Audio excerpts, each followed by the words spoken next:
Good afternoon. I'm Dara Bunjon. I'm the food enthusiast here at More Living. If this is your first time tuning in, I'm a food writer, food stylist, PR maven, and a very frustrated baker. You're invited during the show to send in your comments and questions for our guest. I will be looking to the side to my computer, checking from time to time. Before I forget, just a gentle reminder to check our show out on the archives here on our Facebook page or the jmoreliving.com and check out the past interviews. Take them for your walks, runs, and drives. Live today from Valencia, Spain is today's guest, Chef Amanda Cushman, whose myriad of talents are impressive. Chef, cookbook author, educator, private chef to celebrities and corporate CEOs. She has a cache of recipes she has developed and stories as well for leading lifestyle magazines, Food and Wine, Cooking Light, Fine Cooking, Ladies Home Journal, and more. Her recipes are numerous. In most cases, you've probably eaten one or two or fixed one or two of her recipes. Hola, Amanda. Good evening. How is your Spanish coming? Hola, ¿qué tal? Is muy bien, actually. I'm not bad. I'm studying all the time. It's not easy, but I have to use it a lot, so I'm getting better and better. That's great. I was saying something to someone, I'm just trying to get this up here, that I can't barely remember what I walked into the kitchen for, let alone remembering a whole new language. So It's kudos to you. challenging. Thank you. Kudos to you. So you just recently moved to Valencia from the Netherlands. That's quite a transition. What did you love about the Netherlands, and was there anything in their cuisines that you found enlightening?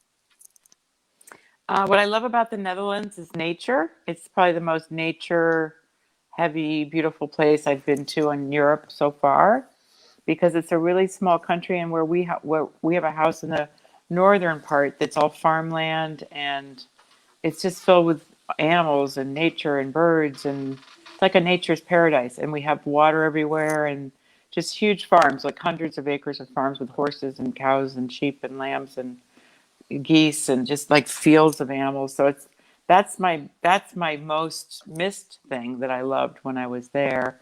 And the culture and the people are fabulous. It's a very friendly, open, kind of down to earth place. So it's easy to live there. It's more similar to America than here.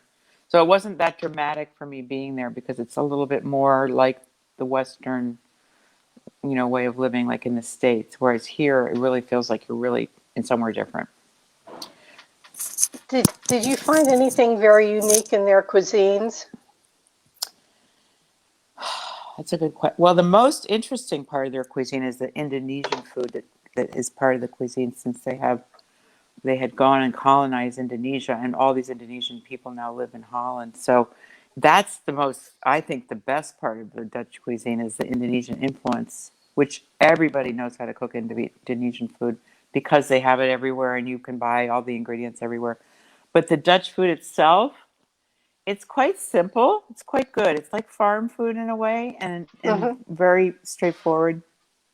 Um, I think what I love the most is they have good fish, believe it or not, that is you can buy it right outside the supermarket and they'll cook it for you right in front of you, which I love that. It was really fun. And they have these little food trucks that sell fresh fish. It's either smoked or they'll fry it, or you can buy it raw and go home and cook it. And that's kind of like a really cool thing. I love that. And that was something I got used to. Well, um, excuse the pun, but you're just now sinking your teeth living in Spain. We're going to talk that you're a little bit tied up because of all the years on your feet with a hip replacement coming this Saturday. What are you looking forward to the most? I know you're not going to be totally retired. I don't think so. I'm not sure yet, because I've only been here for 9 months, so it's pretty new. I'm still kind of getting my bearings, even though Valencia is quite easy to get to know. It's a small city, and I feel very comfortable being here. It's really pleasant and very easy to be part of. You don't feel like an outsider here at all. There's lots of people from all over the world. The Spaniards are really friendly. So I think when I get up and running, which might take a while, I might start teaching again. I was teaching on Zoom when I was in Holland, and it Okay. was really fun, and I enjoyed it a lot. So I think people want in-person classes. The people that I know here, there's a lot of expats. So there's a couple of kitchens around that I haven't mentioned it to yet, but I could find out, and I probably will as soon as I feel like a little more energetic. Probably after the summer, if I can, Yeah. use their kitchen and do some classes. I think that'd be really fun. Let's go back to the beginning. How did you get started in cooking? I find those stories always the most interesting. Um, Pretty much from my mother, who was a really fabulous gourmet cook.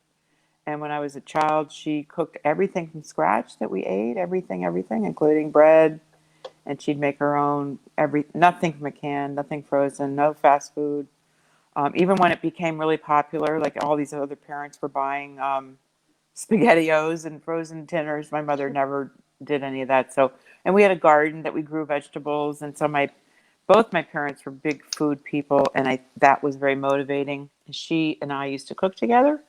So I learned how to make bread from her, and then from there, I noticed I had a real talent in the kitchen. It was very easy for me and kind of like a comfort zone. So it started then, and then I went into the food business when I moved into New York City. I grew up in Connecticut, and I moved to New York in my early 20s, and then I got a job for a good friend of my family who was a big caterer in the city, and she needed somebody in the kitchen to help. So I started working for her, and it just kind of took off.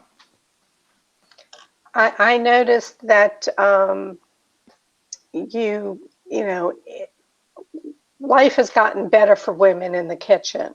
But when you started off and we were talking, and Sarah Moulton, we're talking about what it was like for you to be in the kitchen when a woman in the kitchen was not accepted.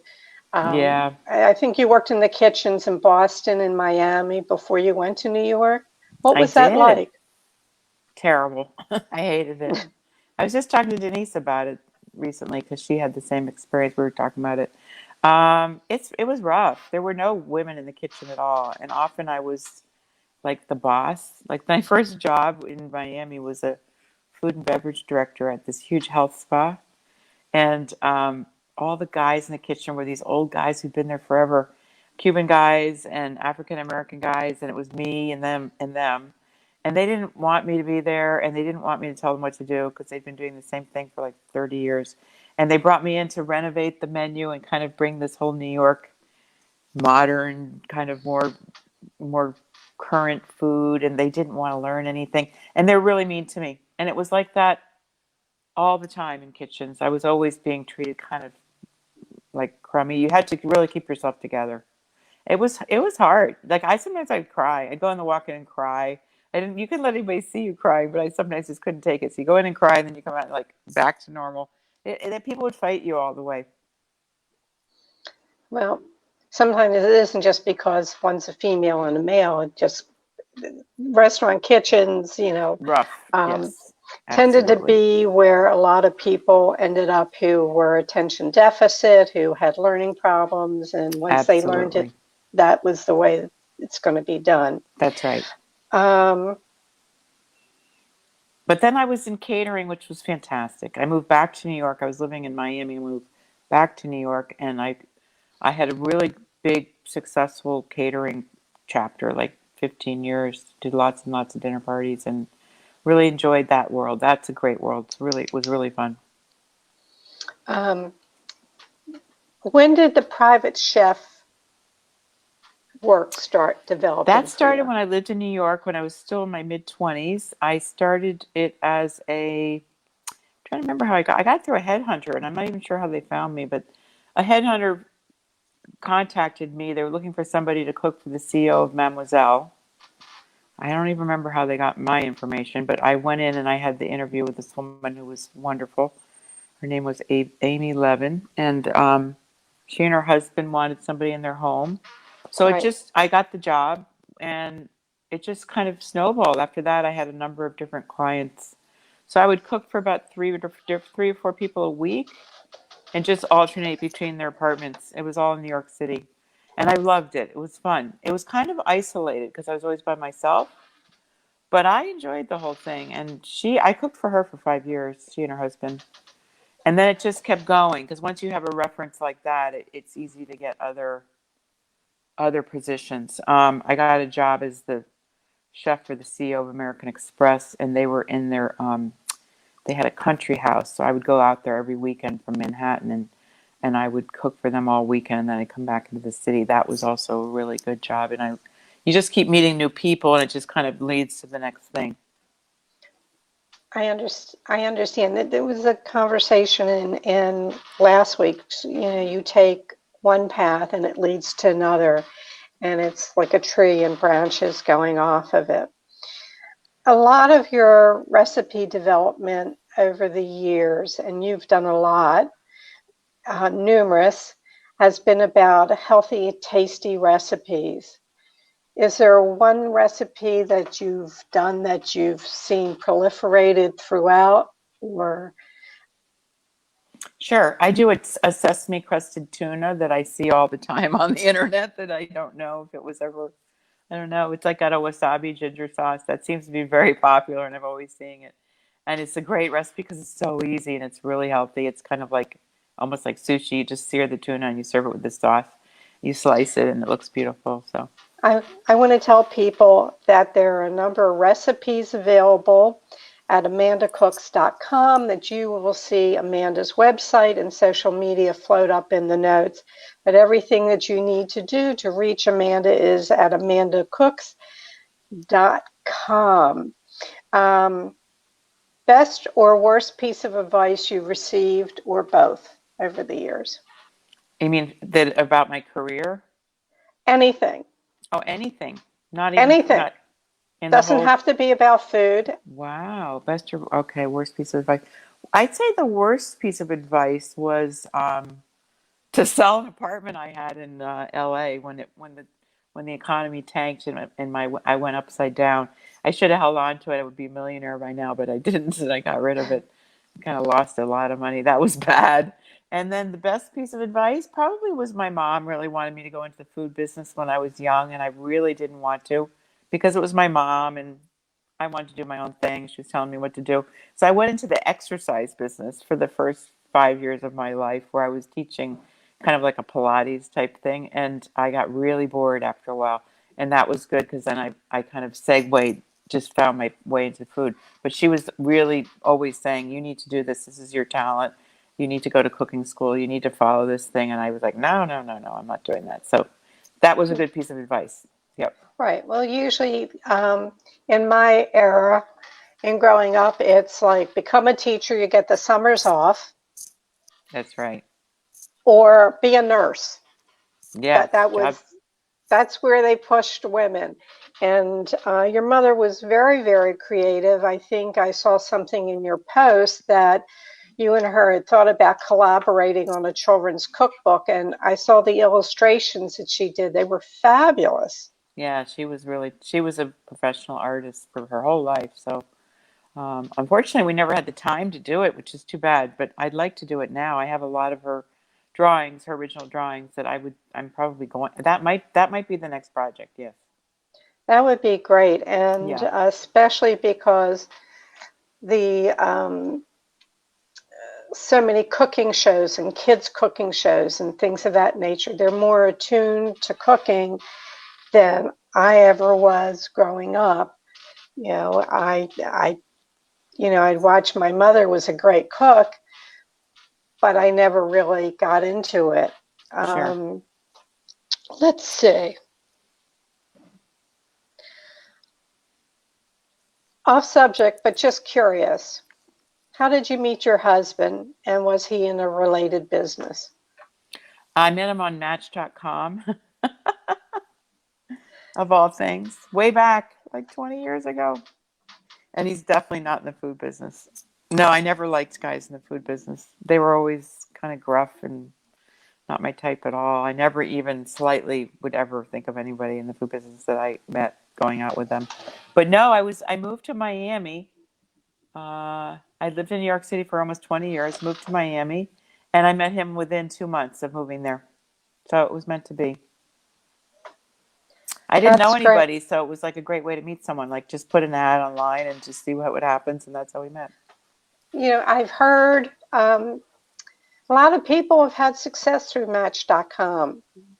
Yes. After my husband passed, a period of time, I went on different sites, and oh my God, what a what a cluster. What a And cluster, yes. yeah, and I don't need to finish that. Um, with the proliferation over the years of food bloggers posting recipes on the internet, and most of us, it's like you go, I got this, that, and the other. Let me throw it on the internet and see what recipes come up. And I just know that some of these are not written well. Can you just, Yeah, you've most of them. developed recipes. I sort of know how they should be done. But when somebody's looking at a recipe, how should it be written? Does that make sense, this Sure. question? Yeah, there's a total formula that has to be followed, but most people don't really know it unless they've been taught. I learned it at Ladies Home Journal, which was great. It was a great job for me. I was there for about a year. You're supposed to write the ingredients in the order in which they're used in the recipe. I see people doing it wrong all the time. So, like, if you're going to use the olive oil first, that should come first. And then if the third thing you're using is, peas, that should be the third thing in the ingredient list, not somewhere way down at the bottom where you have to find it. And then when you're writing the recipe, you have to be really specific in the procedure part, or the method as they can call it, on every little detail. Like how far from the heat is this supposed to be? How long do you heat up the pan before you put the food in? Is it supposed to be on medium heat, low heat, high heat? All those things matter because they make a huge difference. Or what kind of pan? I always say it should be cast iron or it should be stainless steel. It should be, because those things all matter too. But if you don't give people that direction, sometimes the recipe doesn't come out as good. And also, really writing the recipe clearly, so that you're supposed to write the recipe so that anybody can follow it. That was what we were taught, especially at Food and Wine. That it's supposed to be for the basic cook to follow it. So everything should be included, and the way it's written should be easy to read, so that you don't have to keep trying to figure out what they're talking about. You have to keep it a little bit like baby down in a way, which is, it just makes it easy for somebody to follow, and that everything's going to come out right. Well, all I know is I've looked at some and I look at this recipe and I went, who wrote this? Right. I did a compilation book with Jeffrey Spear, and Nice. it Yeah. was recipes from, cooking instructors, celebrities. Oh my God, what we were sent, and reworking it so it was viable. A lot of work. Um, Yeah, it's a lot of work. yes. Yeah. So, For instance, when I was at Food and Wine, sometimes you'd test a recipe 5 times before it would be published. That's common, yeah. I know when we did the Yum Cookbook, we went to a high school where they had, excuse me, the Pro Start program, and we're working with high school culinary students. And we had enough to test once. Forgive me here. It's okay. Okay. You are very partial to international flavors and things that I've read, that you don't really care about American recipes. Or it's not your preference to work on it. We talked Indonesian that they had in the Netherlands. Yeah. Is there one ethnic genre that you like the most, or is I it love all Indian. interest? Indian, I'd say, is my number one. And Vietnamese, those are my two top favorites. But I really love Middle Eastern food too. I really like food from other countries, especially when there's some kind of heavy duty spices and herbs. I'm not the biggest fan of Northern European food, which is why I didn't mention much about the Dutch cuisine, because there isn't really anything that stands out as anything that Right. specific, except their ethnicity of Indonesians coming in. And so I really like to use a lot of flavor.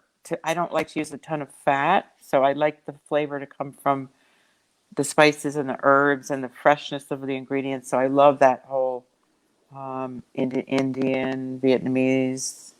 I love Turkish. I Right. love the food from Eastern Europe, like Israel, places like that. I think I read that you like Yodo's. Um, why am I thinking Adolange? it? Yeah, Yada Yes. Longa. Yotam. Yeah. A lot of his Love, recipe. love, love, Right. love his You recipes. were saying healthy, and obviously spices, come in there.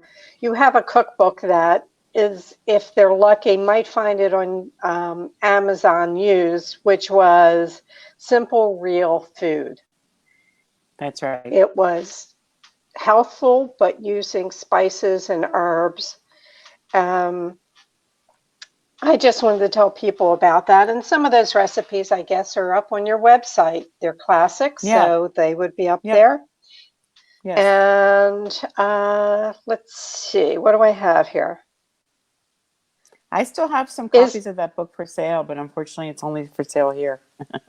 okay. Um, is there a spice or two that you cannot live without? Yes, cumin is my favorite spice. I just love it. I could put in everything. And I really love coriander also. Those Yeah, are and both great spices. that's a spice that covers many genres. It's through Yes. Mexican, it's through Indian. It's a very um, not common, but it really plays to many, many different cuisines. Yes. What three things must you have in your refrigerator? Oh wow. It's hard to pick three things.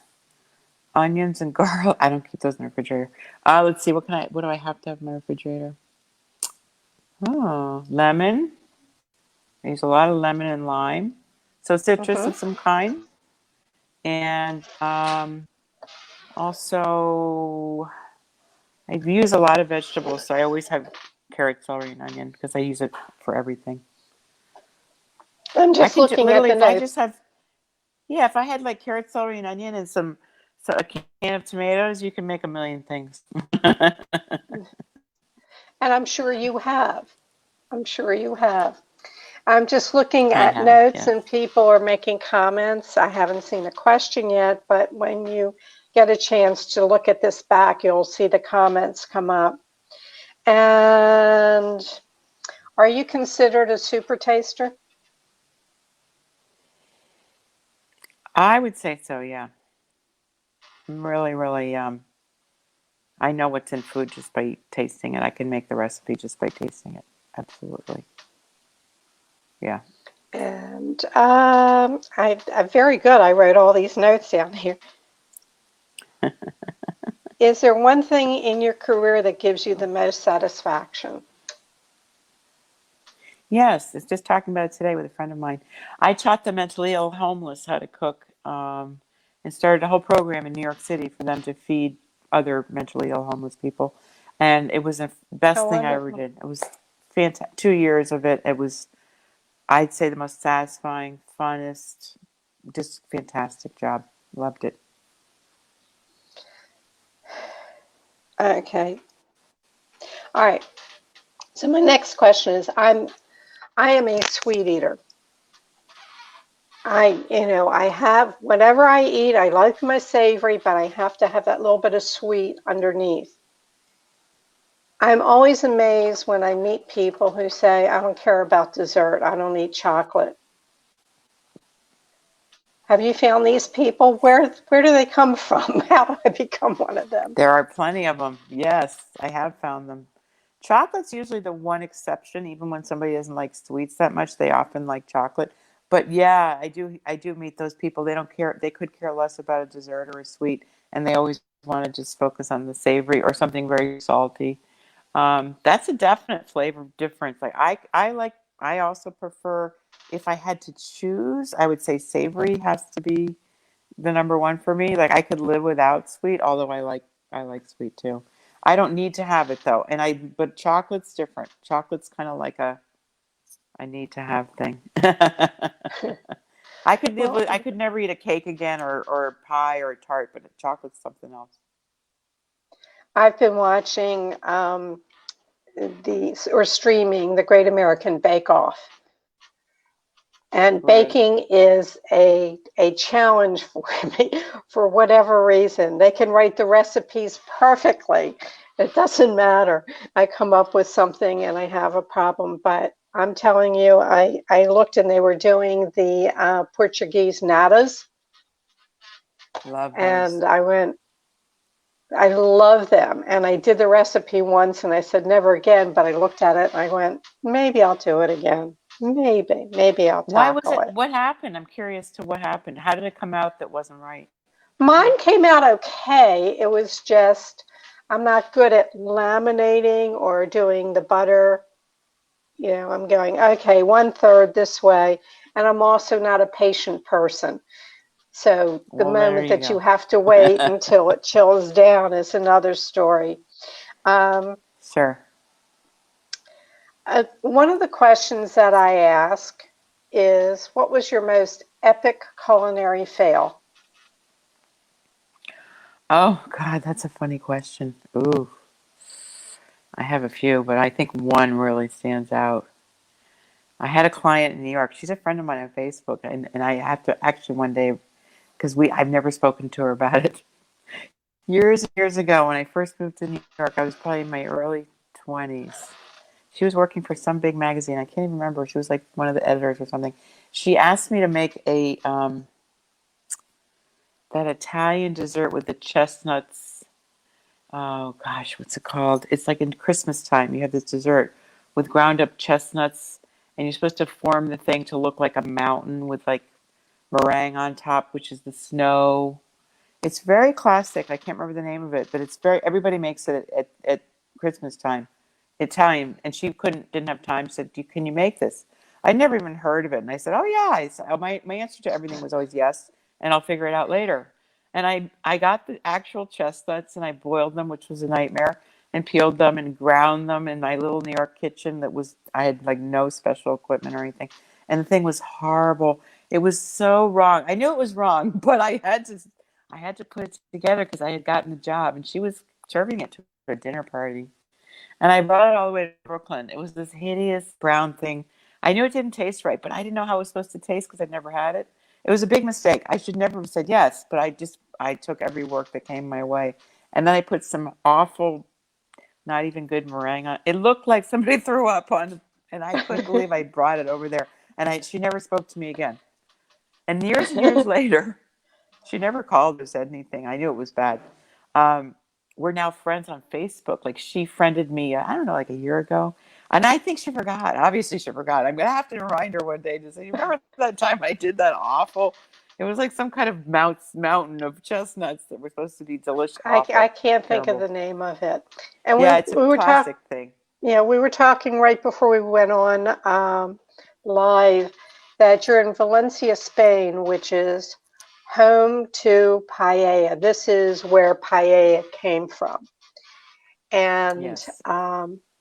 you said it's very prevalent there, Yes, and it is. Yeah. and the rice that they use is the Bamba rice, and you said that they grow it near there. Is that correct? Yes. Yes. Yeah, a little So, area called Albufera, which is right about 15 minutes from where we live. You can drive over there, and there's all the rice fields. You see them. It's kind of cool. And they take tourists there, and they take them around, and then make them a big paella. It's a big part of the tourist trade is coming here, going to see the rice field. Then they show you how to make the paella out in the field, which is how the really traditional way is made out in the country on an open flame with the huge pan. And everybody kind of participates, and then everybody eats it. It's like a big tourist thing here. Right. And if anybody hasn't had paella, the real prize is the sacrat at the bottom, which is the crusty rice. People really want to get that last bit of the rice that's very crusty and crunchy. Well, we're just about wrapping up. So my last question to you is, what didn't I ask you that I should have? Oh, maybe why I moved to Valencia. Might be How interesting. did you move to Valencia, Amanda? We were looking to retire, and well, although it's kind of not, I'm not sure if it's going to be 100%, but we wanted to live somewhere with the climate that we had kind of, we lived in California for a long time, and we were kind of looking for California, but without the price tag. And this place kind of hit a lot of the boxes. There's water, we're on the Mediterranean. The weather is very similar, Mediterranean climate, palm trees, beautiful light, like we lived in Southern California, and great food, healthy-ish, and a lot of outdoor living. So we thought, oh, let's try Valencia. So we came a couple times for a short trip, and we thought it was great, and that was that. Well, I want to thank you. Gracias. And Thank you. wish you speedy recovery on the upcoming surgery. And I will keep track of that on Facebook and see what you're doing Thank and you. see where you go. I know you're not going to be totally idle. I know you're going to get your hands back into the food once you've recouped. So, Yeah. everyone, just a reminder, great recipes, great stories at amandacooks.com, and that information will float up. Amanda, thank you so much. A joy and a pleasure to interview you. Thank you so much. It's been lovely. And everyone, we're going to be skipping the Food Enthusiast next week because our producer needs to take some time off. She works very hard, so we're going to let Jen take off next week. And we want you to join us on July 22nd because our guest will be Sarah Moulton of Sarah's Weekday Meals, Cooking with Sarah on the Food Network, Gourmet Magazine, and of course her work that she did with Julia Child. So I'm very excited to have Sarah Moulton on Thursday, July 22nd. So mark your calendars. As always, we enjoy it when you share our shows with your friends and family who will enjoy them. The shows are always up for perpetuity on J More Living's Facebook page and jmoreliving.com. Feel free to dig back through the archives, watch some of the shows. A lot of interesting, diverse people from the food and beverage industry are in the archives, the videos. So let me tell you to stay safe. And as always, may your plates remain full. We will see you on the 22nd when our guest will be Sarah Moulton. So have a good couple of weeks. Thank you for tuning in.